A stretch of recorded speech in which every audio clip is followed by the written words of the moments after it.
están? Tengan ustedes muy pero muy buenas noches. Bienvenidos a esta nueva edición de Fuego Cruzado. Uno de los temas obligados que tenemos que abordar por su importancia y porque ya está en ámbitos del Congreso es esta reforma que plantea el Poder Ejecutivo del sistema de transporte público. En nuestro país afecta a muchísima gente, mucha es la que está deseosa, esperando que efectivamente haya cambios radicales en materia del servicio pésimo que hoy se brinda a la ciudadanía y que hizo que muchas personas se vieran obligadas a utilizar otros medios de locomoción ante la casi imposibilidad de practicar o utilizar, emplear el sistema de transporte público colapsado, bueno, lo que todos sabemos, no hace falta ampliar. Radicó este proyecto el Poder Ejecutivo en los últimos días, es la prioridad en materia de tratamiento en Cámara de Senadores y ya escuchamos voces críticas.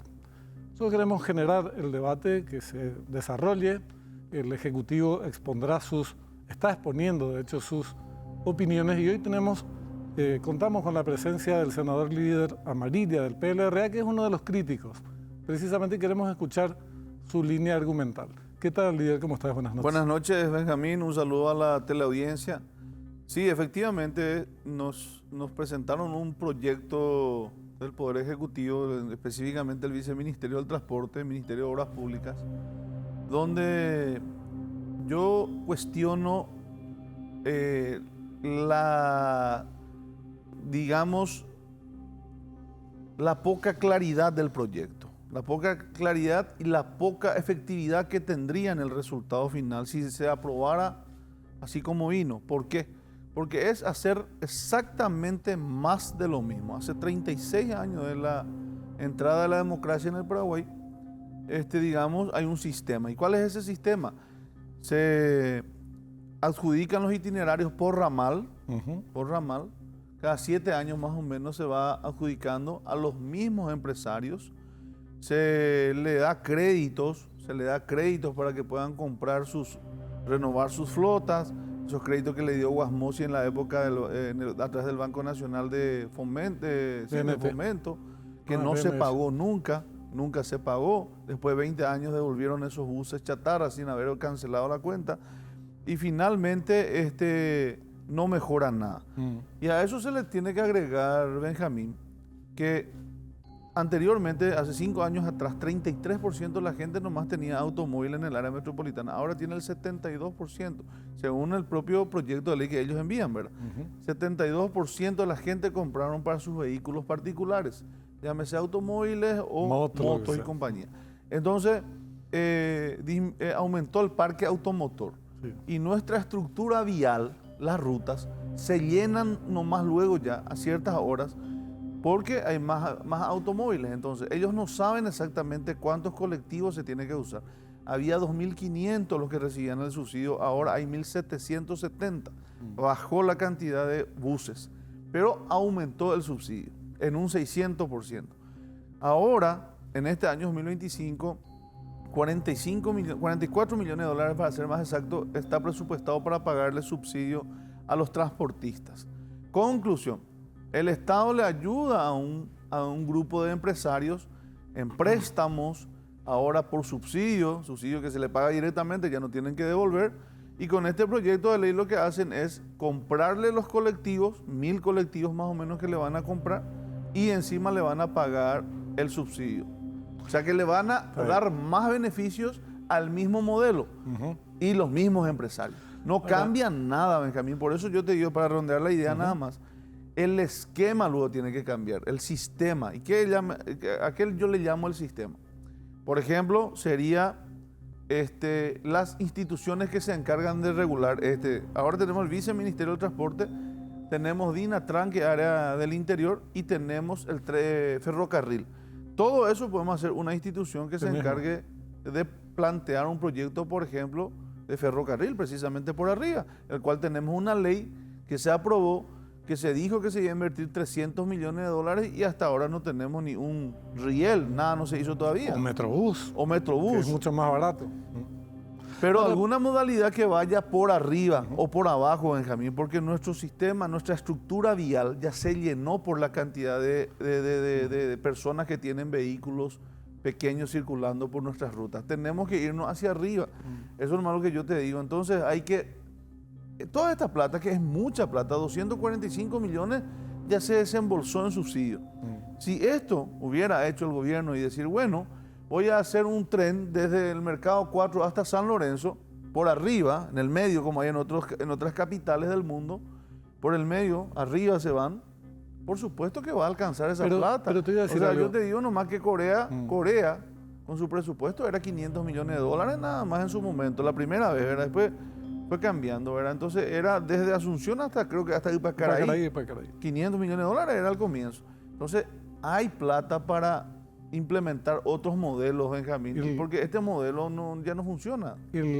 Ese tramo Asunción-Ipacaraí, si se hiciera un metrobús sin necesidad de disputar la franja de dominio, porque es angosto el espacio que ocupa la inversión, dicen técnicos que trabajan en la materia, no superaría los 100, 110, 120 millones de dólares a lo sumo, frente a 500, 600 millones de dólares del tren de cercanía, que no arranca, por cierto. Bueno, pero esa parte, lo del subsidio, si no hubiera subsidio, el costo del pasaje sería mayor. Entonces, eso también es una discusión que hay que hacerla por separado, porque si bien los empresarios reciben el subsidio de manera directa, con un mes de atraso, de acuerdo a la modalidad establecida, es plata segura, cierto, pero también es cierto que si no, el pasajero es el que tendría que pagar una diferencia importante. Hay un subsidio que es al pasajero, aunque se beneficien los empresarios, a eso quiero llegar. Ahora, vos decís que el sistema es el mismo. Sin embargo, yo estaba revisando, y eso no quiere decir que yo esté de acuerdo con el nuevo sistema, quiere decir que veo diferencias con el actual. Primero, hoy el sistema de transporte es gobierno, ejecutivo, instituciones oficiales y un grupo de privados que condenó a la población a un método humillante, ¿verdad? Condiciones horrorosas durante mucho tiempo. Ese es el modelo. Mal servicio. Pésimo servicio. Sí, señor. La gente sufre las de Caín todos los días. El modelo que se presenta como alternativo, primero que divide en tres los servicios o las áreas. Los operadores, los que brindan el parque donde pernoctan las unidades y la provisión de las unidades. Son tres áreas distintas. En la provisión de unidades, si entra el Estado como uno, también estarían los privados como posibles ofertantes. Entonces, ¿por qué decís que es el mismo si de entrada se establecen tres sectores y en el caso de los operadores se incluye el mecanismo de la licitación una vez que vayan cancelando sus contratos vigentes?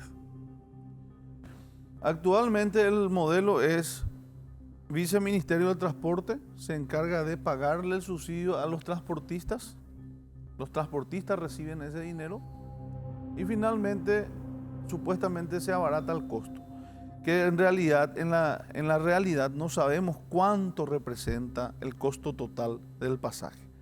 ¿Por qué te digo esto? Porque se le da una cantidad de dinero y el problema que genera esto es que un transportista que tiene 30 colectivos cobra por los 30, aunque hayan trabajado 5, aunque hayan hecho la regulada y todo el problema que ellos tienen ahí internamente. Entonces trabajaron 5 y cobraron por 30. Por eso yo siempre estoy diciendo que es un despojo al Estado paraguayo. El transportista ya no tiene necesidad de sacar sus vehículos, saca cada 2 horas, cada 3 horas o regula como quieren, total, él va a cobrar su subsidio por 30. Ese es el modelo obsoleto ahora. Con esta modalidad son los mismos actores, sí. No cambian nada. Lo único que hacen es, al plantear, va a ser el empresario que va a hacer el itinerario, el Viceministerio del Transporte que le mete a un nuevo jugador que se llama Agencia Financiera de Desarrollo, que es el que va a vender el billetaje electrónico, o sea, va a vender las tarjetas de los pasajes, va a recaudar esa plata y de esa plata se va una fiducia. Eso nomás es lo que ellos incluyen. Lo que hoy está haciendo el Viceministerio de Transporte va a hacer la Agencia Financiera de Desarrollo. Pero una o sea, cambian de administrador. O sea, sería... Que no es un dato menor, ¿eh? Yo te podría decir que vamos a burocratizar más inclusive. ¿Por qué?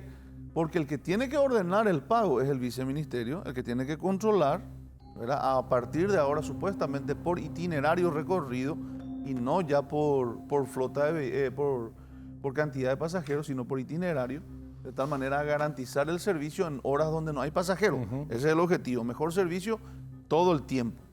El concepto es muy bueno, pero el problema es que 4 años atrás ya se pagó $4 millones por el famoso billetaje electrónico que hasta ahora no funciona. Tiene que tener GPS, tampoco está implementado. O sea, nosotros tenemos intencionalmente lo poco que se quiso hacer, intencionalmente que no funcione de tal manera a no saber cuántos pasajeros exactamente suben, quién es el que vende la tarjeta, cómo se factura. Si Benjamín se fue y se subió en un pasajero 5 veces, no te hacen figurar ese, o 10 veces o 20 veces ese mismo pasajero. O sea, hay un sistema ahí que podría llamarlo con toda seguridad de corrupción, donde hay una complicidad entre el sector privado y público y todos salen ganando con dinero del Estado paraguayo. Eso es la gravedad, pero yo no le digo que sea este gobierno, estamos hablando de 35 años. A lo que voy nomás es, Benjamín, y a eso se le agrega que es más colectivos a nuestra misma estructura vial.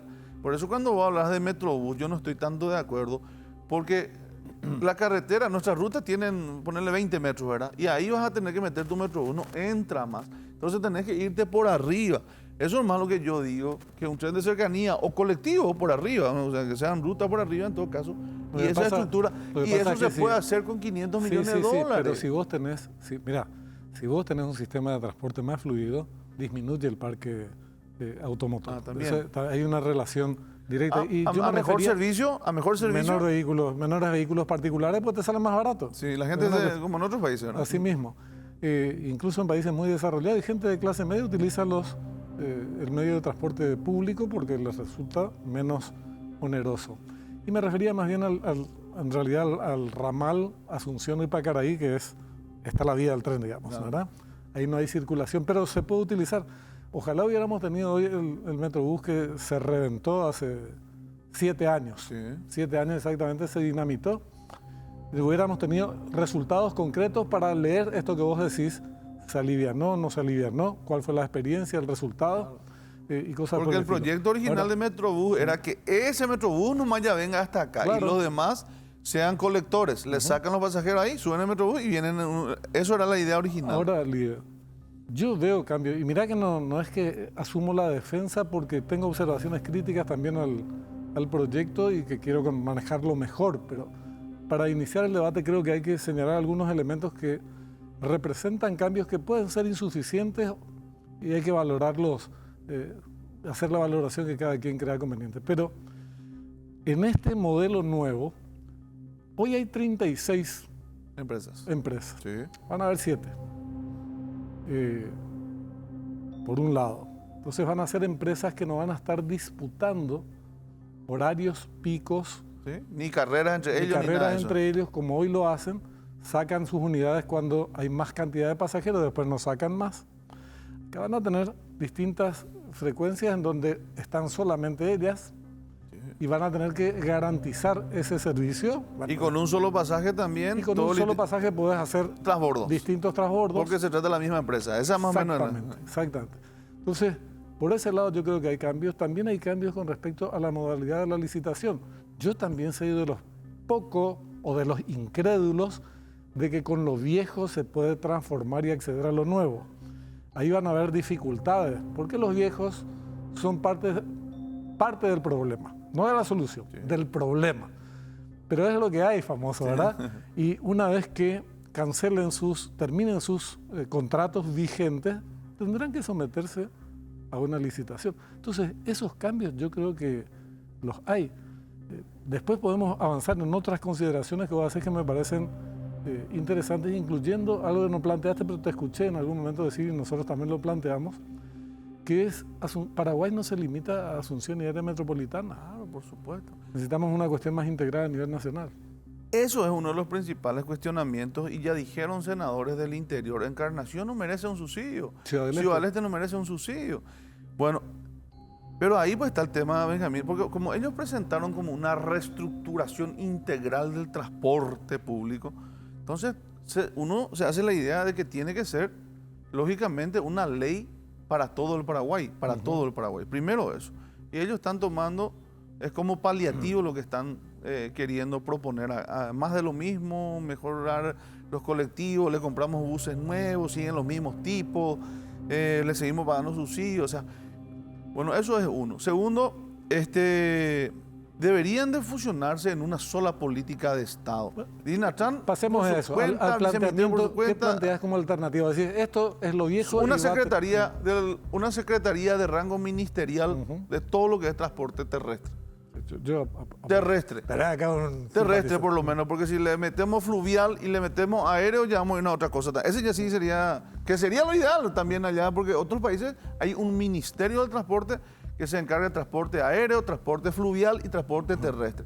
Si nosotros llegáramos en esta primera etapa, por lo menos transporte terrestre, interior y capital, área metropolitana, con eso ya podríamos avanzar. ¿Y qué incluye esto? Incluye ferrocarril, que hoy en día es una institución obsoleta, ¿verdad? Se le trae al ferrocarril, se le trae a Dinatram, se le trae al Viceministerio del Transporte y juntos hacemos una política de transporte terrestre, ¿verdad? Esta posición, líder, es compartida por colegas tuyos.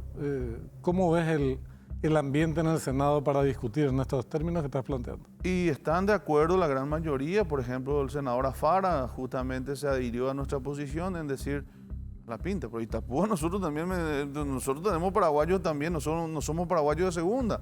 Necesitamos también que los pasajeros tengan un menor costo del transporte. O sea, y ahí sucesivamente otros senadores por el tema del subsidio estamos hablando, ¿verdad? El problema ahí, ¿sabes cuál es? En el problema del subsidio, yo conozco opiniones y me voy mucho al interior que reclaman un mejor servicio de transporte. Si el de Asunción y área metropolitana es malo, lo del interior es una pesadilla, así, onda Freddy Krueger, una tragedia. Sí. Pero es negocio de los municipios en muchos casos. Que no debería ser. Que no debería ser. Pero en el marco de la autonomía municipal, que no le permite eso. Negocian frecuencias, aquello, y a veces son los mismos dueños de las líneas de transporte. Así mismo. Acá en Central ocurre eso también, que fue uno de los cuestionamientos de algunos senadores. ¿Por qué se le permite trabajar a algunos internos? Los llamados internos, que no es interno porque no trabajan solo en un municipio, sino que se va al de J. Augusto, por ejemplo, se va a Itá, y bueno, recorre 3 o 4 municipios. ¿Cómo se permite trabajar eso? Y ahí también hay una tremenda corrupción de los órganos de control, ¿verdad? Pero lo que te quiero decir, Benjamín, bajo la figura de autonomía municipal, no puede las autoridades municipales sobrepasar a una institución. O sea, autonomía municipal dice que se regirá por el reglamento del Poder Ejecutivo para esta materia. O sea que al final tiene que ser dentro del cumplimiento de esa materia. Lo mismo ocurre en el tema de la niñez, lo mismo ocurre en el tema judicial y así sucesivamente. La autonomía municipal no te permite a vos ordenar lo que vos querés con respecto a esa materia. Ahí hay una mala interpretación también de lo que es la autonomía municipal que se aplica actualmente. Entonces ahí tiene que intervenir la institución rectora. Por eso nuestra institución rectora es débil, cada uno actúa por su cuenta. Dinatran, como te dije, viceministerio y todo lo demás. Si nosotros tuviéramos una política de Estado, una cabeza visible de los que se encargan de aplicar esto, se encargaría de los problemas municipales, se encargaría de los ramales, como vos decís, en el tema de los transbordos, se vería el tema del costo, porque esto pues, es mucho costo para el Estado paraguayo. Esa parte no estamos mirando, estamos hablando de 300 millones de dólares que se quiere invertir otra vez al mismo sistema. Entonces renovar flota, sería renovar flota y darle a los transportistas para que tengan vehículos nuevos. En resumidas cuentas sería eso. Eso implica créditos, eso implica endeudar al Paraguay, ¿verdad? Si fuera un modelo que va a cambiar ya el sistema, entonces vos inclusive te puedes ir endeudando en el futuro porque vas a ir mejorando el sistema. Pero esto sabemos dónde termina. ¿Dónde termina? Termina en que los vehículos se van a descomponer de acá a 5 años, 3 años, van a ser obsoletos otra vez y tenemos que renovarle otra vez otros 300 millones de dólares y así sucesivamente. Y el modelo y el problema no cambia. No sé si... Entonces, por eso nomás yo digo, Benjamín, pero por suerte se va a hacer una audiencia pública donde... Todavía no tiene fecha, ¿verdad? No tiene fecha, probablemente dentro de una semana, más o menos, donde van a estar sectores privados, sectores empresariales, sectores disidentes. Hay asesores, consultores muy interesantes que me enviaron proyectos que yo voy a exponer también ahí, de modelos, de legislaciones comparadas de otros países, voy a traer también ahí. Y por supuesto la posición del Estado. Y de eso saquemos una ley que le beneficie al país. O sea, yo lo que quiero también es que saquemos una ley y un proyecto que sea beneficioso para la población, porque en Central viven cerca de más de 2.300.000 paraguayos y realmente sufren el tema del transporte público. La última, líder, por una cuestión de tiempo nomás, porque este es un tema que tenemos que continuar conversando a la luz de esta audiencia pública que se va a hacer. Es un tema, como decíamos, de mucho interés nacional. Vos, junto con los colegas tuyos que piensan del mismo modo, ¿van a presentar un plan alternativo o van a plantear modificaciones a este proyecto del Ejecutivo? Y tratamiento de código están queriendo tener, entonces eso significa sobre los artículos planteados, pero nosotros vamos a ver si podemos plantear un proyecto más grande, que realmente plantea una reforma, como lo que te dije, ¿verdad? Que la inversión se haga ya teniendo en cuenta nuestra infraestructura vial, la cantidad de colectivos que se necesitan en Central, que no sabemos exactamente cuánto se necesita para abastecer. Esos estudios técnicos nos faltan, ellos mismos no tienen, porque 2.500 ya bajó a 1.700, pero ¿cuánto es suficiente? ¿1.000? ¿O 300? ¿O 500? ¿Cuántos colectivos es suficiente para cubrir si se trabaja bien, si se trabaja así disciplinadamente? ¿Cuántos colectivos es suficiente para hacer un buen servicio? No sabemos eso. Entonces, sobre eso, a ver si podemos plantear un proyecto más integral. Yo repito, dos temas importantes y con esto termino. Mi idea es una secretaría de rango ministerial que le junte a todo lo que es transporte terrestre, por lo menos. Por lo menos digo en el sentido que no entra ni fluvial ni aéreo, ¿verdad? Por eso por lo menos. Y segundo, que nos vayamos por arriba, teniendo en cuenta nuestra infraestructura vial que ya se llenó ya hacia Asunción. La entrada a Asunción por acceso sur, la entrada a Asunción por Eusebio Ayala, la entrada a Asunción por de hacia Roque Alonso Limpio ya está lleno. Hay cierta hora que ya es lleno. Entonces, por eso digo que vamos a plantear algunas reformas más grandes, más ambiciosas vamos a plantear, Benjamín. Líder, ministra, te cambié de papel, senador. Muchas gracias. ¿Por qué no el día de mañana, verdad? Bueno, gracias por tu participación. Muchas gracias cuando gustes. Bueno, este es un tema que vamos a seguir, sin lugar a dudas, recolectando todas las opiniones que haya al respecto. Tenemos tiempo hasta el 3 de septiembre. En realidad solamente hasta el 3 de septiembre en lo que hace la discusión en el Senado. Después a diputado todavía hay tela que cortar en este tema de mucha relevancia pública. Hacemos una breve pausa. Enseguida volvemos con otro tema también pero muy importante, que es este tema del reordenamiento institucional que se proponen algunos proyectos, la fusión de distintas dependencias en un solo ministerio, como es el caso de Industria y Comercio, y qué efectos tendría esto en cuanto a las políticas o las prioridades que tendrían que tener algunas políticas como las energéticas, por ejemplo. Ya volvemos.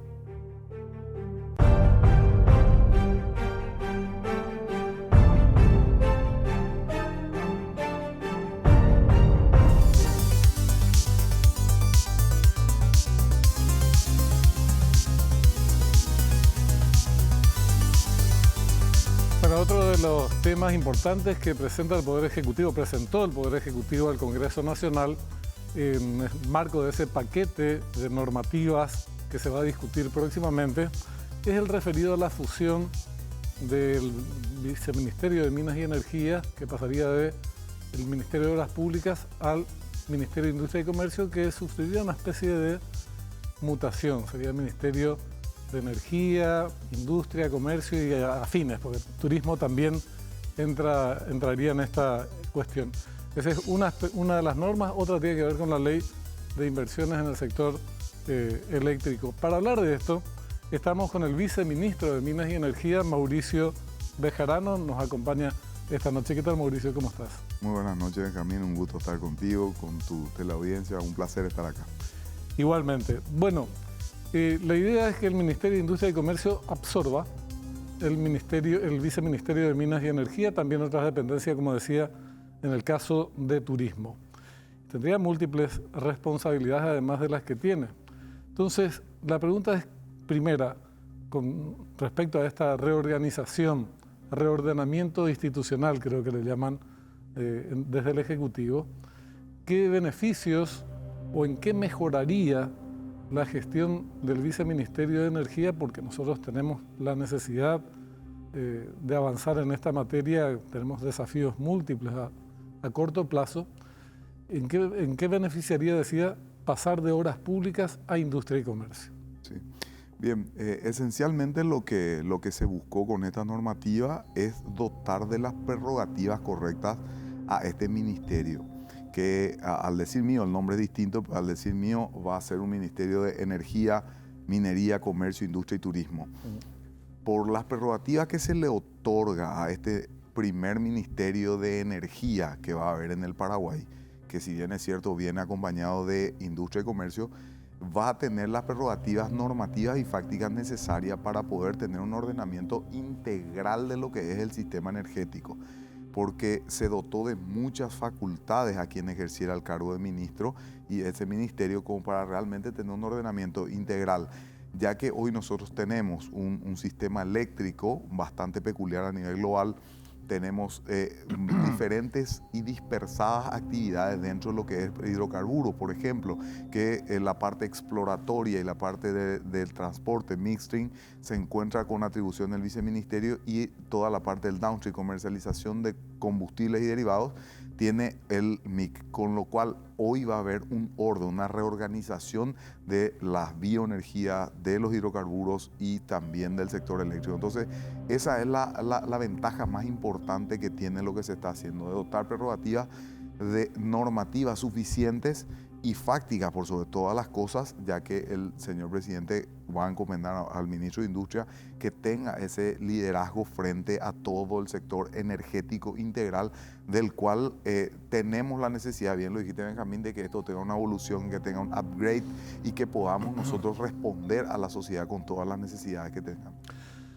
Nosotros decimos, tenemos múltiples desafíos en el corto plazo porque Paraguay en pocos años más, si no se desarrollan, no se crean nuevas fuentes de generación de energía, dejaría de ser un país con excedente de energía, valga la redundancia, y esto ocasionaría obviamente muchas limitaciones enormes, trabas para el crecimiento y el desarrollo. Entonces, encarar exitosamente ese tema y que sigamos siendo un país con excedente de energía es crucial.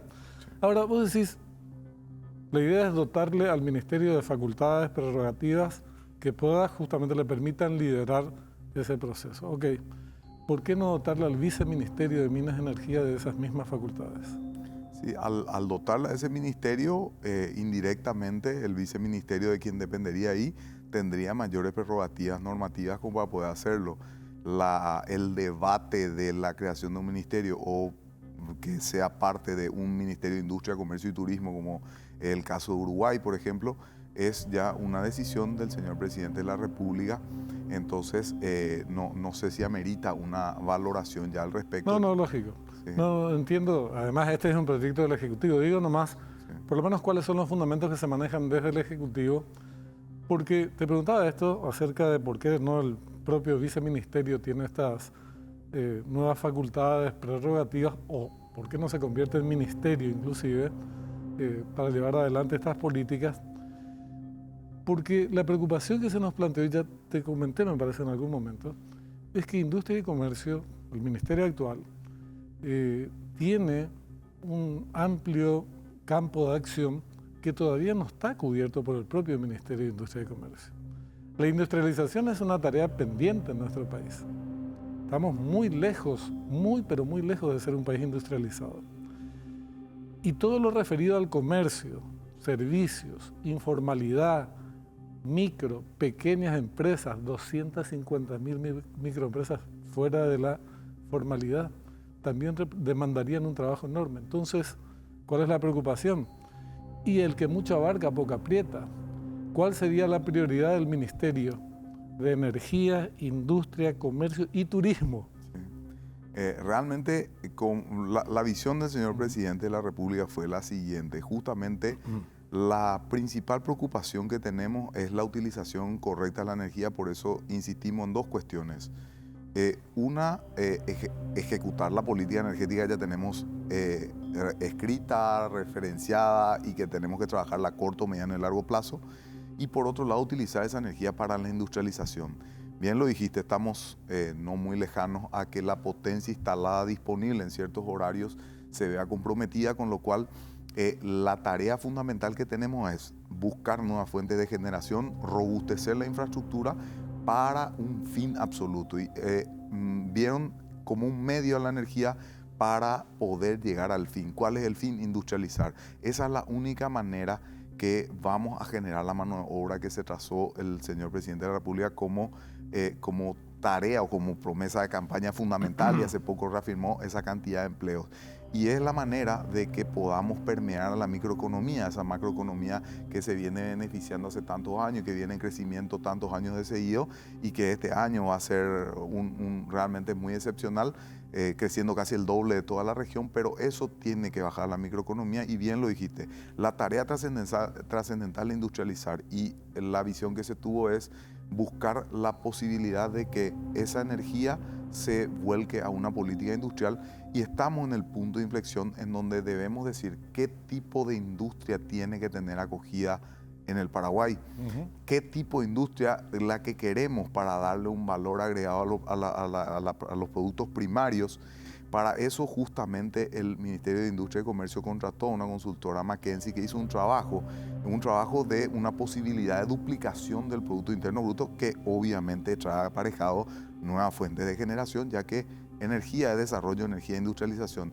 Y esa es la visión que se tuvo para hacer esta fusión, por llamar de una manera, que en realidad es la creación por primera vez de un Ministerio de Energía, que es lo que tanto se necesitó, tanto lo que se necesita para que realmente pueda tener esa coordinación entre lo que va a significar esa industria cautiva y necesitada de energía eléctrica, la tradicional, la que es darle valor agregado a esos productos primarios. Y luego tenemos otro gran desafío del cual todo el tiempo estamos hablando, que son estas nuevas industrias que se están viniendo a posicionar en el mundo, que son todos los data centers, inteligencia artificial, criptominería, que son demandantes altísimos de energía eléctrica en el consumo eléctrico. Esto se posiciona en muy breve tiempo como el cuarto consumidor mundial de energía, abajo de China, Estados Unidos, India, por encima de muchas naciones con un desarrollo enorme, con lo cual tenemos una responsabilidad enorme de establecer esa política industrial, la utilización de la energía, para qué industria necesitamos y queremos, y de qué manera podemos otorgar. Lo primero que ya se trabajó es lo que estamos haciendo con el hidrógeno, que establecimos la estrategia del hidrógeno, otro gran consumidor de energía eléctrica. Esto de todas maneras este tema es un debate de carácter organizacional, ¿verdad? ¿Qué es lo más conveniente? Si es un Ministerio de Minas que se dedique exclusivamente al respecto, yo sería partidario de esto, pero no soy técnico. Si se mantiene en ámbitos, en esferas de obras públicas, o si va a un nuevo ministerio que incorpore el tema energía, como el caso del MIC, de Industria y Comercio. Pero es organizativo. ¿No les parece que lo organizativo debería ser el último tema de discusión? Me refiero a lo siguiente, Mauricio. Como una cuestión de método. La secuencia lógica pareciera decir, tenemos muchas ideas en materia energética, se están elaborando muchas, produciendo muchas ideas, la mayoría son buenas ideas, pero eso hay que traducirlo en planes concretos, con plazos, fuentes de financiación, tipo de generación de energía, modelos que se van a implementar, y después pasamos al aspecto legislativo y organizativo. Sí. Y sin embargo la discusión ahora, por cómo están planteadas las cosas, es al revés. Es hablar de lo legislativo y organizativo, pero planes concretos de generación hoy. Planes, así con plazos, con cronogramas, no tenemos. Sí, realmente ahí diciendo un poquito contigo, porque lo que era imperioso y necesario de la creación de un ministerio, sin una organización integral, por lo que te decía, las atribuciones estaban difusas. Al estar difusas y al haber entes autónomos y autárquicos sin ningún tipo de coordinación, nos dificultaba muchísimo llevar adelante una coordinación integral. Cuando hablamos del sector eléctrico, que es lo más sensible, estamos hablando del 22% de la matriz de consumo. Tenemos por detrás la biomasa, que ocupa un rol enorme dentro de esa matriz, casi el 40%, y los propios hidrocarburos. Entonces, llegar a liderar esto categóricamente necesitaba un ministerio. Luego sí. Yo estoy de acuerdo, Blas. Sí. Luego sí, cuando tengamos la nueva normativa de las energías renovables no convencionales y ya en funcionamiento la reglamentación de las pequeñas centrales hidroeléctricas, sí categóricamente va a ser necesario un ente regulador que pueda ingresar. Eso sí es necesario a posteriori. Y luego un operador del sistema y luego las demás atribuciones o en instituciones que puedan regir los diferentes sectores que también ya estamos trabajando en esas normativas. Pero sí, referido a los planes en particular, lo que se tiene como plan o como un trabajo es, por un lado, está el plan maestro de la ANDE. Luego, paralelamente, el viceministerio también viene trabajando en un plan de generación importante que se viene trabajando con multilaterales. Y hoy, donde tenemos mayormente puesto el foco y no existe, si bien es cierto, no existe un cronograma de trabajo, como dijiste, pero sí sabemos que el gasoducto bioceánico para nosotros es una prioridad absoluta. Es el eje fundamental de energético que tenemos introducida en la matriz de consumo, es la posibilidad de atender a esa punta nocturna que va a verse comprometida en unos años más. Es la posibilidad de que nosotros podamos incentivar la exploración de hidrocarburos y tener disponible otro energético. Es la posibilidad de sustituir de alguna manera cierta parte de la biomasa que tenemos. Entonces, esa es la prioridad. Y luego sabemos que solar fotovoltaica va a ser un jugador muy importante en los primeros tiempos, que si bien es cierto, teníamos el pliego construido en conjunto con la ANDE y bajo el asesoramiento de expertos de energía de Uruguay, financiado por el Banco Mundial, lastimosamente se detectaron ciertos problemas porque es verdad que todos estamos aprendiendo con esta introducción de nuevas fuentes de generación. Finalmente tuvimos históricamente las binacionales dotándole una energía firme a una ANDE y luego hoy se mete una alternativa con variabilidad, con una dificultad de manejo. Entonces lo que nosotros necesitamos es desarrollar eso, pero no hemos visto que esa normativa que se había sacado en el 2023, que la reglamentamos en el 2024, que construimos el plan, el pliego licitatorio para el 2024, se vio con ciertas necesidades requeridas del sector privado para que esto sea una realidad. Entonces es ahí que se repiensa esta ley, va al Congreso en conjunto con esta ley para poder dar respuesta a esto y que la solar fotovoltaica se vaya reproduciendo rápidamente, al igual que las PCH, las pequeñas centrales hidroeléctricas, que sería la utilización de nuestros ríos, independientemente al complejo río Paraná, que también se va a desarrollar. Lo que se pretende es dar prioridad a lo solar y a las PCH. Bien dijiste, no hay un cronograma establecido, pero sí existen esas prioridades sobre la mesa y las sabemos que tenemos que desarrollarla con vehemencia para dar respuesta a esa energía eléctrica que de vuelta estamos hablando de ese 22% de la matriz de consumo, pero que es muy sensible a la gente, digamos. A mí me parece, yo además cuando lo escucho a Mauricio noto un técnico muy entusiasta y con muchas iniciativas y ideas, estrategias correctas. Por ejemplo, el tema del gasoducto trinacional, porque de Argentina, Paraguay, Brasil, es un proyecto muy importante y que está atado o relacionado con la posibilidad de que tengamos gas en el Chaco en algún momento. Lo mismo, otras cuestiones que ahora no mencionaste, pero que lo solemos charlar también en cuanto a generación de energía, que es este acuerdo reciente que va a permitir ampliar la producción de energía en Añacuá. Sí. O el interés de Brasil se adelantó en una propuesta que puede ser muy interesante de poner en funcionamiento 2 turbinas más. Este proyecto trinacional es igual a mucho tiempo en su ejecución. Estamos hablando de años, muy pocos años. Después va a precisar cuánto. Sí. Lo de Añacuá, 3,5 a 4,5 años. Las turbinas, sí, un poco más que eso.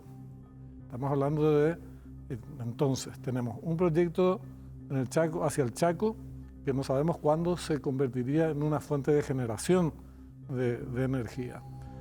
Un proyecto ligado a Yacyretá que va a producir dentro de 4 años más o menos 270 megas. que es la base de nuestro crecimiento anual, que podría llegar a 400. Itaipú produciría 700 megas, pero hablamos de 5, 6, 7 años, me decían los técnicos. Y nuestras necesidades son muy urgentes. Por eso yo te decía lo de los planes.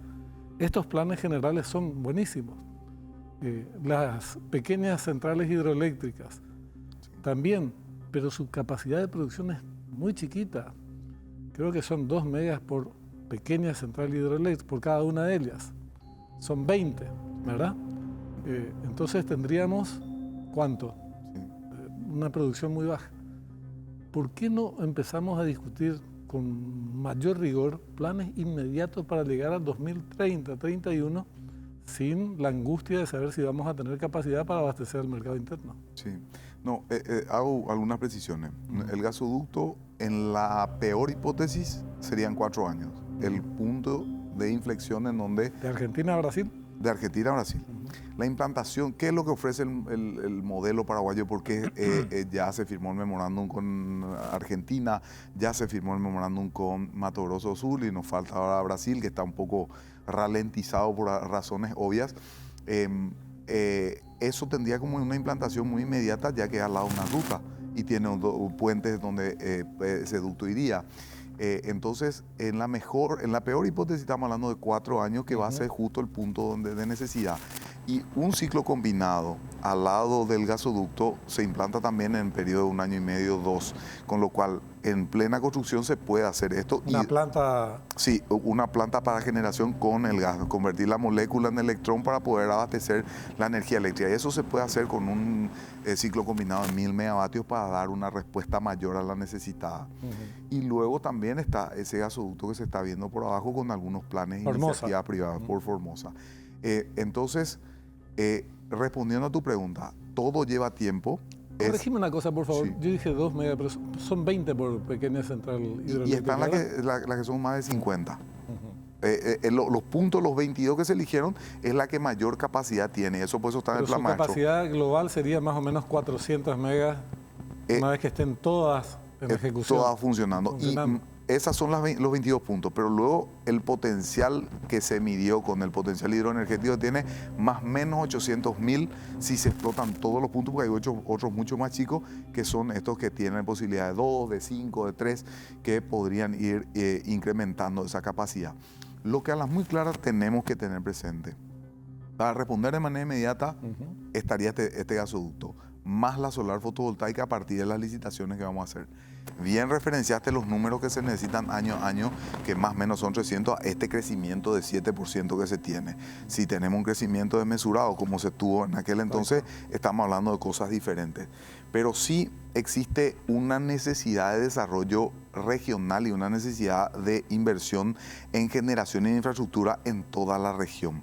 O sea, hoy el mundo completo, más allá de la región, más allá de Paraguay, está en un punto en donde se está planteando no solamente la oferta, sino nosotros como país estamos viendo la demanda. Claro. Porque al final del día no puede ser el crecimiento ilimitado. Y teniendo presente que cualquier tipo de nueva fuente de generación no va a tener el precio de Itaipú, y eso tenemos que hacer una concienciación como paraguayos, como ciudadanos de este país, que todo el ingreso de nueva fuente de generación no va a ser un Itaipú. Itaipú probablemente en el mundo entero no exista más. Ahora están construyendo una gran central en China que está teniendo problemas graves.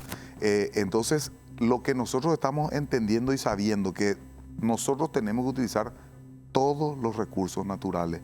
Por ahí hay gente que tiene alguna inclinación sobre una u otra fuente de generación. Y lo que nosotros tenemos que entender es que tenemos que usar toda la capacidad hidro que tenemos que usar toda la solar que podamos, tanto térmica como solar fotovoltaica. Tenemos que utilizar los pocos vientos que tenemos referenciados hoy, las bioenergías para biogases. Hoy la cogeneración está tomando un rol importante. Si se lleva adelante la papelera, que creemos que va a ser una realidad, tiene 100 megavatios que va a poder vender, que ya tiene un memorándum con la ANDE. Entonces, la biomasa, que hoy tiene ese rol tan importante dentro del consumo de energía, va a jugar también muy a favor de la generación.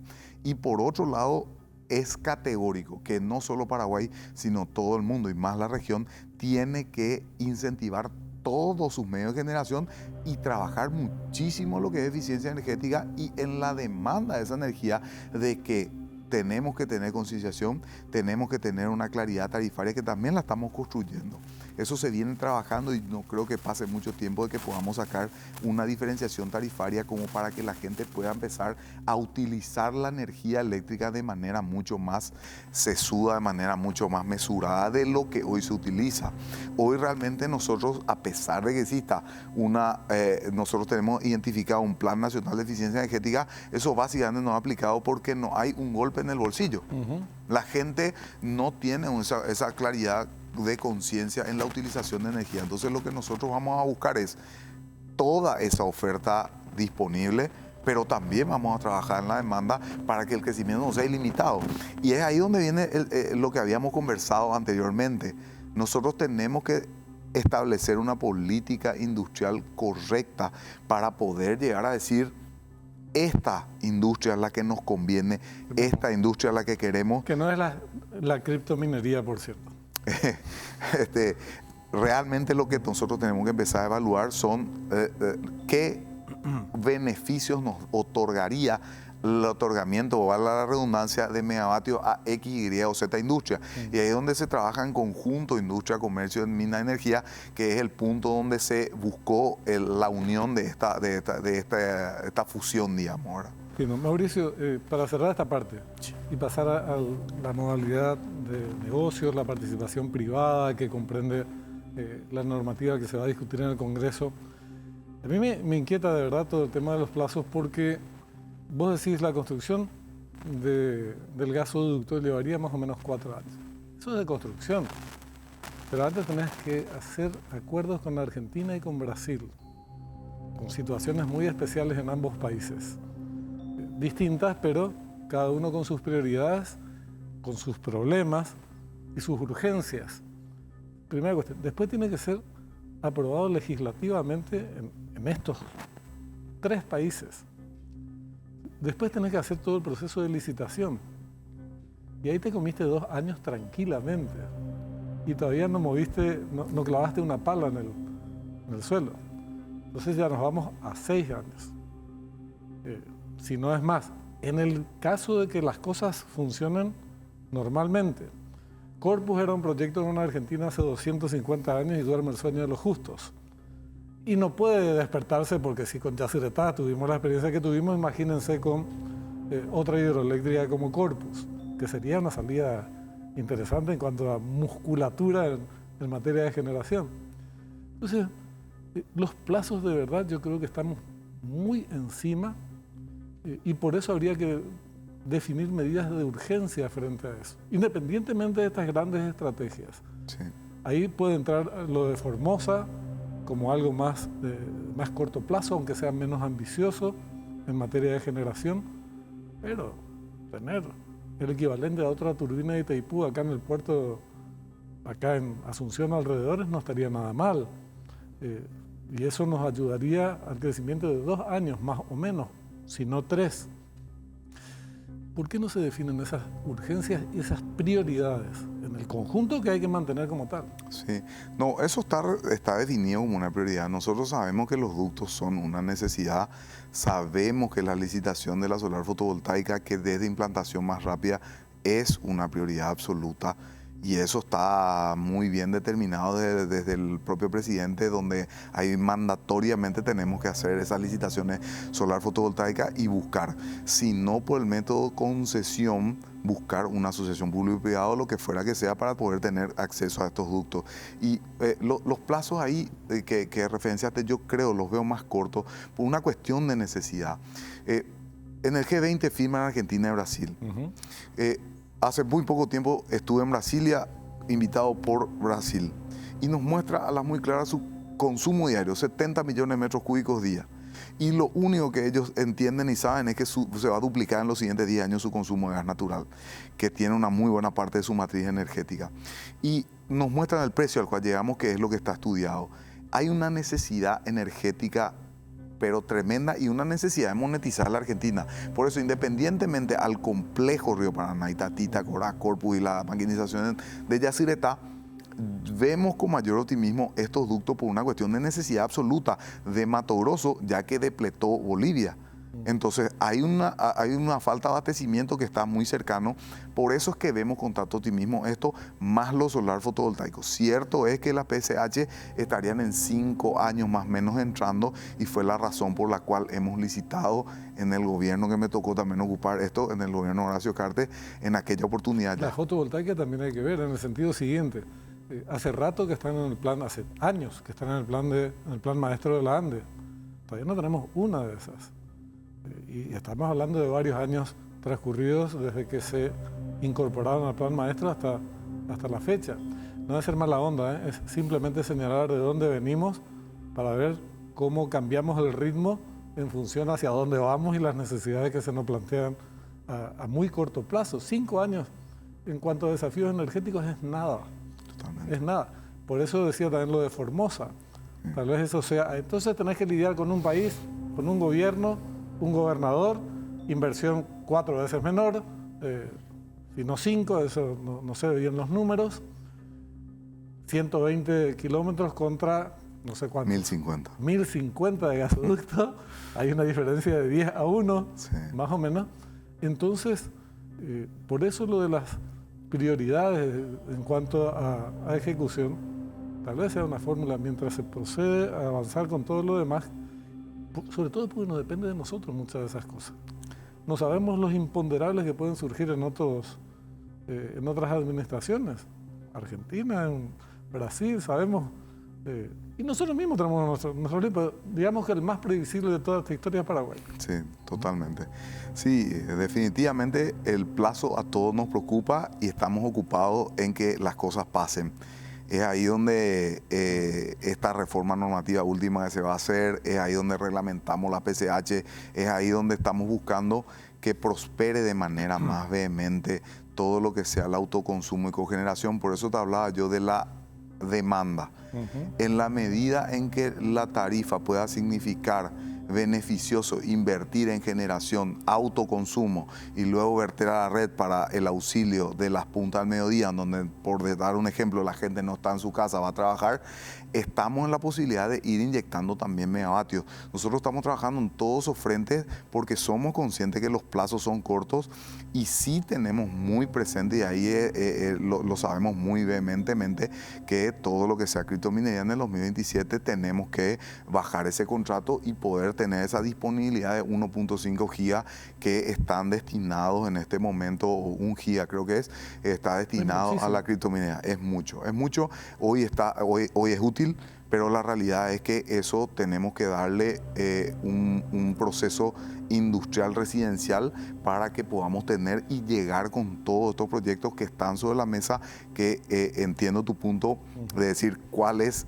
prioridad absoluta, pero sí, para nosotros es mucha prioridad. Solar fotovoltaica para nosotros es prioridad, los ductos ambos, porque el otro te da la posibilidad de instalar un ciclo combinado de 1000 megavatios de una y vas a tener una respuesta inmediata a algo que la solar fotovoltaica no puede responder, a no ser con batería, y hay que ver los precios, que es la punta de la noche, ¿verdad? Temas súper complejos todo desde el punto de vista técnico. Y a esto tenemos que agregar otra parte de la historia, otra normativa.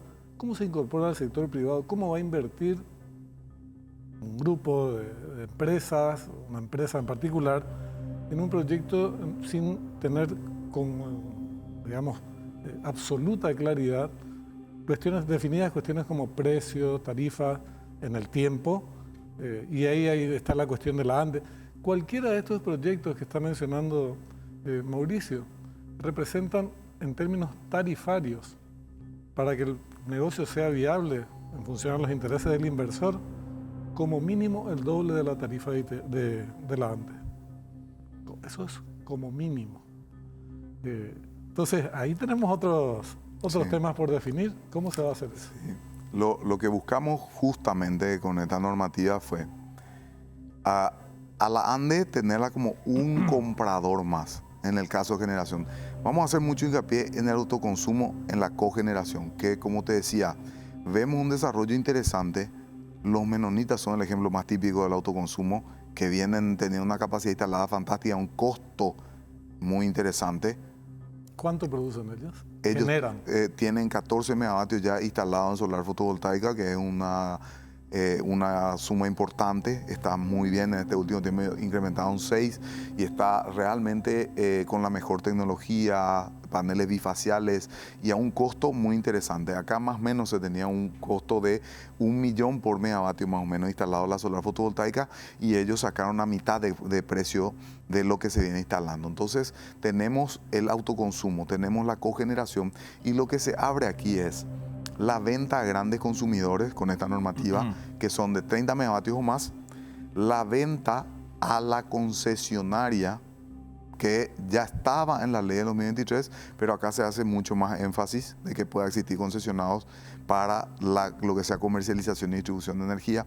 Y luego se tiene la exportación, que podría ser un incentivo interesante, ya que hay un nodo de paso para Brasil que se llama Itaipú, que creo fue uno de los grandes logros de este gobierno. De hecho, a mi juicio, fue uno de los mejores logros que se tuvo en esa negociación de Itaipú, ya que abre un mercado como el brasilero y hay un incentivo de generar en Paraguay y poder vender la energía acá.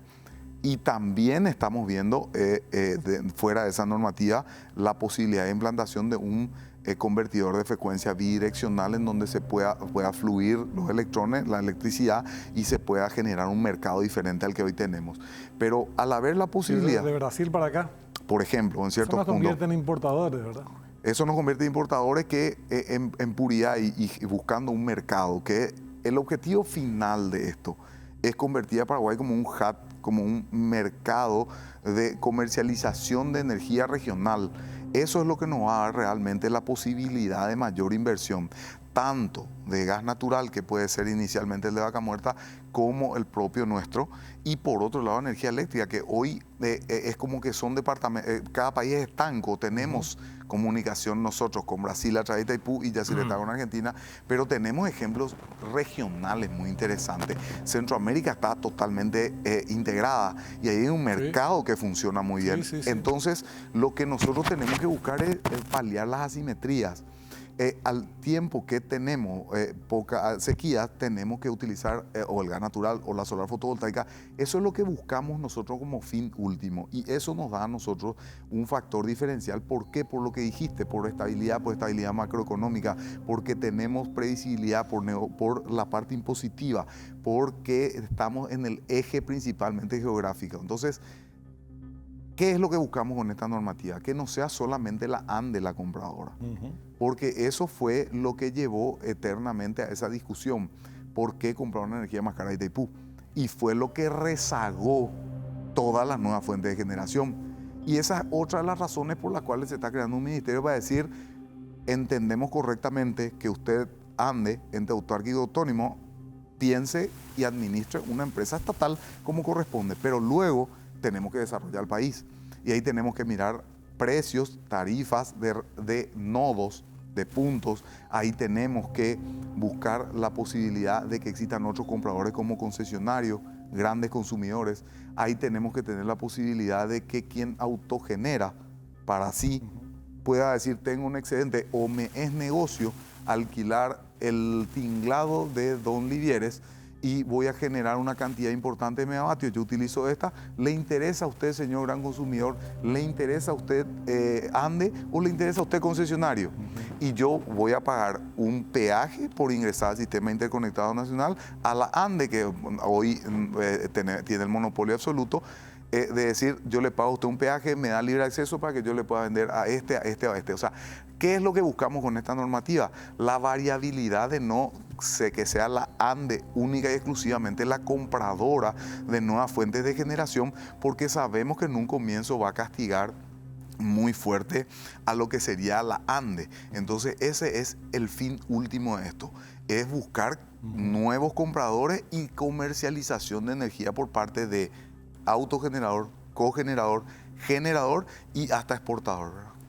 Bueno, una de las preguntas, este es un tema obviamente que hay que seguir desarrollándolo con mucho más amplitud y con la participación de otros protagonistas de la historia, pero la pregunta que le vamos a trasladar en su momento, cuando tenga la amabilidad de atendernos, al ministro de Industria y Comercio, es cómo llevar adelante todas estas tareas que presenta Mauricio, que son enormes, gigantescas, en conjunto con otras tareas que también son enormes, gigantescas, como industrialización, formalización, impulso a las micro, pequeñas y medianas empresas, sobre todo las dos primeras, más turismo. Bueno, pero a lo mejor alguna vez nos atiende el ministro de Industria, que hasta ahora no conseguimos en casi 2 años. Mauricio, muchísimas gracias, muy amable. Por favor, gracias por dejarme compartir el trabajo que venimos haciendo, la visión que tenemos, y al tener este espacio puede sentirse la ciudadanía tranquila que estamos trabajando ahora su partido para no perder esta condición de ser un país con excelente energía, y que es lo que nos hace un referente para la inversión de muchas industrias, las tradicionales y las no. Entonces, muchas gracias a ustedes, y nosotros como gobierno vamos a dar respuesta con trabajo para que no exista ningún tipo de inconveniente en el desarrollo de nuestro país. Muy bien, muchas gracias. Nosotros nos vamos, pero antes les hacemos una sugerencia de carácter comercial. Si ya conoces la cuenta que te cuenta de Basa, la promo que mes a mes te premia. Mantén saldo promedio en tu cuenta y suma puntos. Cada mes 25 personas se llevan vales de 500.000 guaraníes, y en enero del 2026 podés ganar un viaje todo incluido para 2 personas a las paradisíacas Islas Maldivas en Asia, o a Puerto de Galinhas, Brasil. Más puntos, más chances. Genera puntos extras con un ahorro programado, tarjeta de crédito adicional y mucho más. Si todavía no sos cliente, abrí tu cuenta desde la app de Basa directamente. Basa a tu lado en cada noche. Llegamos al final del programa, esperemos que hayan podido disfrutarlo y que podamos ampliar el debate en próximas ocasiones. Nos reencontramos el próximo domingo, como siempre, a las 21 horas. Hasta entonces.